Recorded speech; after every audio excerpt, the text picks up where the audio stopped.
Hello friend, मेरा नाम उमाकांत यादव है। मैं एक कंसल्ट ऑप्टोमेट्रिस्ट हूँ। मैं यहाँ डिस्कस करने वाला हूँ मैकुलर डिजेनरेशन के बारे में। मैकुलर डिजेनरेशन होता क्या है? देखिए, मैकुलर डिजेनरेशन एक ऐसी बीमारी है जिसका लाइलाज है।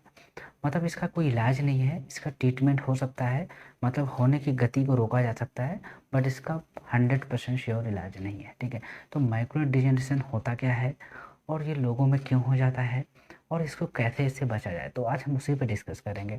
देखिए, मैकुलर डिजीनेशन जो होता है, मैकुलर डिजीनेशन एक ऐसी डिजीज है जो हमारे रेटिना से संबंधित होता है। ठीक है, इसमें होता क्या है कि जब हम किसी ऑब्जेक्ट को देखते हैं तो हमारा सेंटर का जो विजन होता है वो लॉस हो जाता है, तो उसको बोलते हैं एज रिलेटेड मैकुलर डिजीनेशन, एएमडी। मतलब इसको शॉर्ट फॉर्म में एएमडी बोल सकते हैं। एएमडी मतलब एज रिलेटेड मैकुलर डिजीनेशन। देखिए, सबसे पहले तो हम बात करेंगे कि मैकुलर जो वर्ड्स आया है, ये मैकुलर वर्ड्स क्या है। तो मैकुला, आपने नाम सुना होगा कि रेटिना में एक पार्ट्स होता है जिसको हम मैकुला बोलते हैं। आँखों का सबसे पीछे जो पार्ट होता है वो बहुत ज़्यादा सेंसिटिव होता है और एक टिश्यू से बन के एक पतली सी लेयर होती है हमारे रेटिना में, उसको बोलते हैं मैकुला। तो मैकुला में होता क्या है कि अगर मैकुला का काम क्या होता है, मैकुला का जो मेन काम होता है वो होता है फोकसिंग करना। मतलब किसी चीज़ को जब हम देखते हैं तो हमें जो सामने दिखता है, सेंटर दिखता है, हमें मदद देता है, सामने किसी चीज़ को सामने देखने में मदद करता है वो मैकुला। तो उसके जो टिश्यू होते हैं वो डैमेज हो जाते हैं, जिसकी वजह से हमें मैकुलर डिजेनरेशन, एक ऐसी बीमारी है आँखों की जो इसका लाइलाज है। ठीक है, तो इसमें होता क्या है, देखिए आपको कैसे पता चले कि हमें मैकुलर डिजेनरेशन हो रहा है ना। तो क्योंकि क्या होता है, लोगों को पता नहीं चलता, उनको कभी कभी लगता है कि नहीं सेंटर का विजन जा रहा है, बट साइड का तो अच्छा है। हो सकता है कि सेंटर में हमारी आंखों में थोड़ा बहुत ड्राइनेस आ गया, इसका इशू हो सकता है, इचिंग हो रही है, इसका इशू हो सकता है। कुछ लोगों को लगता है मेरी आंखों के सामने कुछ कोई ऐसे डस्ट आ गया है, उसकी वजह से इशू हो सकता है, उसको साफ़ करते रहते हैं, परेशान रहते हैं, तो ये सारा बहुत सारे इशू रहता है। बट अगर आपको ऐसी प्रॉब्लम आ रही है तो आप प्लीज़ हॉस्पिटल जाइए, वहाँ से ट्रीटमेंट लीजिए। एक्चुअली में होता क्या है, कैसे पहचानें कि हमें मैकुलर डिजेनरेशन हो रहा है? देखिए, आपका विज़न ब्लर हो जाएगा। आप किसी चीज़ को पेंडिंग चीज़ें देखते हैं तो वो चीज़ें आपको ब्लर दिखेगी। ठीक है, और दूसरा होता है कि आपको लगता है कि सामने कोई ऑब्जेक्ट है सेंटर में और उसको आप फोकस कर रहे हैं तो वो आपको क्लियर नहीं दिखाई देगा। ठीक है, ये भी हो सकता है। उसके बाद आता है कि आपको जो वर्ड्स होते हैं वो टेढ़े मेढ़े दिखेंगे। आपको जो वर्ड्स हैं वो टेढ़े मेढ़े दिखेंगे, आपको ऐसा फील होगा, क्योंकि अगर आपको वर्ड्स टेढ़े मेढ़े दिखेंगे तो आपको हेडेक भी हो सकता है। ठीक है, और हो सकता है कि आपको बैलेंसिंग की प्रॉब्लम आए, क्योंकि क्या होता है मैकुलर डिजेनरेशन हो जाता है तो दोनों आई का बैलेंसिंग अच्छा नहीं हो पाता है। ठीक है, ये भी हो सकता है। और दूसरा उदाहरण होता है कि आप जब भी अपनी वॉच को देखते हैं, अगर आप अपनी वॉच को देख रहे हैं तो उसमें होगा क्या कि वो आपको क्लियर नहीं दिखेगा, आपका जो सेंटर है वो आपको, क्योंकि आपका विजन लॉस हो चुका है, वो आपको अच्छा नहीं दिखेगा। ठीक है, ये भी हो सकता है। उसके बाद क्या होता है कि आपको मतलब इससे कैसे बचा जाए, है ना, हम उस पर डिस्कस करेंगे इससे कैसे बचा जाए और कैसे हॉस्पिटल जाएं, तो हमें क्या प्रॉब्लम हो रही है तो कैसे वहाँ पे ट्रीटमेंट लें, इन सब चीज़ों के बारे में आपको बता रहा हूँ। एक्चुअली में होता क्या है, देखिए एक्चुअली में क्या होता है कि कुछ लोग ऐसा है कि बोलते हैं कि हमें ये बीमारी क्यों हो गई, हम तो कुछ खाते पीते नहीं हैं, कोई मतलब ड्रिंक नहीं करते, स्मोकिंग नहीं करते हैं, बहुत सारी चीज़ें रहती है। तो देखिए एक्चुअली में होता है कि अगर आपकी फैमिली में, हो सकता है कि आपकी फैमिली में रहा हो। रीज़न क्या है कि आज से 10 से 15 साल पहले इतना लोगों को जागरूक नहीं थे आँखों से रिलेटेड, कि आँखों में कुछ भी प्रॉब्लम आता है तो चश्मे वगैरह ले लेते थे, बट वैसे हॉस्पिटल नहीं जाते थे ज़्यादा ट्रीटमेंट के लिए। ठीक है, क्योंकि वो ज़्यादातर घरेलू नुस्खे करते थे, अगर ठीक होता था ठीक होता था, नहीं तो उसी से अपना काम चला लेते थे। ठीक है, बट अभी क्या हो गया कि पहले से क्या होता है कि, क्योंकि मैंने बताया कि अगर आपकी किसी के फैमिली में हुआ है तो वो किसी आने वाले फैमिली के, मतलब आपका जो जनरेशन है वो चेंज हो रहा है, बट उनको भी मैकुलर डिजेनरेशन हो सकता है। ठीक है, ये भी इशू है। उसके बाद आता है कि कुछ लोगों को लगता है कि मेरे फैमिली में था किसी को, बट मुझे नहीं हुआ। हाँ, बिल्कुल हो सकता है कि आपको ऊपर वो जनरेशन नहीं आया, आपको ऊपर वो इफ़ेक्ट नहीं पड़ा। और दूसरी चीज़ होता है कि अगर आप स्मोकिंग करते हैं, है ना, ड्रिंकिंग करते हैं, ये भी हो सकता है। स्मोकिंग सबसे बड़ा मेन रीज़न होता है स्मोकिंग।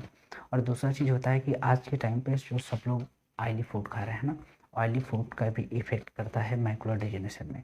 और दूसरा चीज़ आता है कि कुछ लोगों को लगता है कि कोलेस्ट्रॉल बढ़ रहा है ना, और या हाई ब्लड प्रेशर है, पेशेंट है, उनको भी हो सकता है कंडीशन में। और दूसरा चीज़ होता है कि देखिए एक्चुअली में खाने पीने का, अपने फिटनेस पे अगर आप ध्यान दे रहे हैं, आपका अगर मोटापा बढ़ रहा है, हाइट के हिसाब से अगर मोटापा आपका बढ़ रहा है तो हो सकता है कि मोटापे का इशू हो सकता है, क्योंकि देखिए जितनी भी आंखों में बीमारी ज़्यादातर होती है 80% वो ब्लड सर्कुलेशन से संबंधित है। तो मैकुलर जो है एज रिलेटेड ये भी ब्लड से संबंधित ही है, ठीक है। उसके बाद क्या होता है कि कुछ लोगों को लगता है कि मैकुलर डिजेनरेशन हो गया तो ठीक है, इसका ट्रीटमेंट ले रहे हैं, कोई दिक्कत नहीं है। नहीं, अगर आपको मैकुलर डिजेनरेशन हो गया है तो उसकी वजह से और बीमारी हो सकती है। पहले तो कैटरेक्ट हो सकता है जिसको मोतियाबिंद बोलते हैं, उसके बाद आता है ग्लूकोमा, ठीक है, जिसको काला मोतियाबिंद बोलते हैं, तो वो भी हो सकता है। उसके बाद आता है रेटिनल डिटैचमेंट। रेटिनल डिटैचमेंट मतलब ड्राइनेस, मतलब ड्राई आई। तो होता क्या है कि इन तीनों चीज़ें अगर आपको हो रहा है तो वो मैकुलर डिजेनरेशन की वजह से भी हो सकता है, ठीक है। तो इसलिए मैं कहता हूँ ना कि अगर आपकी आपकी आँखों के लिए अच्छा, आपको चाहते हैं कि अच्छा हमारा मतलब हमारा जो विज़न है 6/6 है, और फिंगर मतलब आप हैंड मूवमेंट और नो प्रिस्क्रिप्शन लाइट में नहीं जाना चाहते हैं, ब्लाइंडनेस में नहीं जाना चाहते हैं, तो आप प्रॉपर ट्रीटमेंट लीजिए, आई टेस्टिंग प्रॉपर कराइए। अगर आपको नीड है स्पेक्टिकल की तो आप उनको यूज करिए, अवॉइड बिल्कुल मत करिए, आँखों से प्रेशर बिल्कुल मत दीजिए। रीज़न क्या है कि ब्लाइंडनेस बढ़ रहा है, इसका सबसे बड़ा रीज़न है कि आज के टाइम पे 99% लोगों का स्क्रीनिंग पे वर्क हो गया। रीजन क्या है कि 10 से 12 आवर्स समथिंग सिस्टम पे वर्क कर रहे हैं और 4 आवर्स समथिंग मोबाइल यूज कर रहे हैं, है ना। तो आपका टोटल 24 आवर्स में 14 आवर्स आपका सिस्टम स्क्रीन के सामने जा रहा है, तो उसका ये वजह से आँखों में ड्राइनेस आ रहा है। आँखों में अगर ड्राइनेस आया है तो उसकी वजह से बहुत सारी बीमारी हो सकती है आँखों में, ठीक है। उसमें होता क्या है कि ऐसा नहीं कि आँखों में बीमारी हो रही है, आपकी स्किन भी ख़राब हो रही है। जो हमारा फेस होता है, हम सारा दिन मोबाइल लेके यूज करते रहते हैं ना, उसकी वजह से हमारी स्किन भी पतली हो जाती है और थोड़ा सा ब्लैक स्पॉट आना स्टार्ट हो जाता है। वो मोबाइल या लैपटॉप की स्क्रीन भी हो सकती है, ठीक है। एक्चुअली में कैसे मैकुलर डिजेनरेशन से बचा जाए, घरेलू कुछ क्या किया जाए कि घरेलू नुस्खा जैसे थोड़ा सा हम बेटर हो सकते हैं। मतलब देखिए लाइलाज है, मैंने आपको पहले बोल दिया था इसका कोई इलाज नहीं है, बट हाँ कुछ घरेलू नुस्खे हैं जिसकी वजह से हम थोड़ा सा इससे बचा जा सकता है। देखिए हमेशा आप ध्यान दीजिए कि जब भी आप सब्जी खाते हैं, हरे पत्तेदार की जो सब्जियां होती है उनको यूज करिए। अगर आप फिश खाते हैं तो बहुत अच्छी बात है, फिश यूज करिए और प्रॉपर प्रोटीन की मात्रा लीजिए, ठीक है। इन सब चीज़ों पे बहुत ज़्यादा ध्यान देना पड़ेगा। और आपको अपना वेट हर 6 महीने पर आई टेस्ट के साथ में अपना वेट भी चेक करिए, आपका वेट तो नहीं बढ़ रहा है, क्योंकि वेट बढ़ने की वजह से भी होता है, ठीक है। उसके बाद आता है कि जब हॉस्पिटल जाते हैं तो वहाँ पे क्या प्रोसेस होता है। देखिए अगर आप हॉस्पिटल जाते हैं वहाँ पे एंजियोग्राफी या ओसीटी के द्वारा ही देखा जाता है ये कैसे दिखाई देता है आँखों में। एक्चुअली में होता है क्या है कि जिनको मैकुलर डिजेनरेशन हो जाता है, जब एंजियोग्राफी या ओसीटी के थ्रू क्या होता है कि जब हमारा रेटिना में देखते हैं तो वहाँ पे एक येलो कलर का एक तिल जैसा दिखता है, ठीक है, येलो कलर का एक तिल जैसा दिखता है, तो वो एज रिलेटेड मैकुलर डिजेनरेशन है, ठीक है। और मैंने आपको बताया कि ये मैकुलर जो डिजेनरेशन है, ये जो डिजीज़ है ना, ये ब्लाइंडनेस में 3.4 मिलियन वर्ल्ड वाइड मतलब साथ दे रहा है। मतलब अगर आप कंपेयर करते हैं वर्ल्ड वाइड, WHO ने जो रिसर्च किया था 2021 में, उसमें 3.4 समथिंग 3.4 मिलियन पेशेंट थे जो ब्लाइंडनेस के शिकार हुए थे, ठीक है। तो अगर आप ब्लाइंडनेस की कैटेगरी में नहीं जाना चाहते हैं तो आप प्रॉपर आई टेस्टिंग कराइए, अपनी आँखों को ध्यान दीजिए, क्योंकि अगर आपकी आँखें हैं तो आप भी हैं। अगर आपकी आँखें नहीं देख मतलब अगर आपकी रोशनी चली गई तो आपकी दुनिया ख़त्म हो गई, आप कुछ नहीं देख सकते, मतलब आप कुछ फील नहीं कर सकते। तो आप बेटर चाहते हैं कि हमारी आँखें अच्छी रहें तो आप अच्छा हेल्दी फूड खाइए और प्रॉपर आई टेस्टिंग कराइए।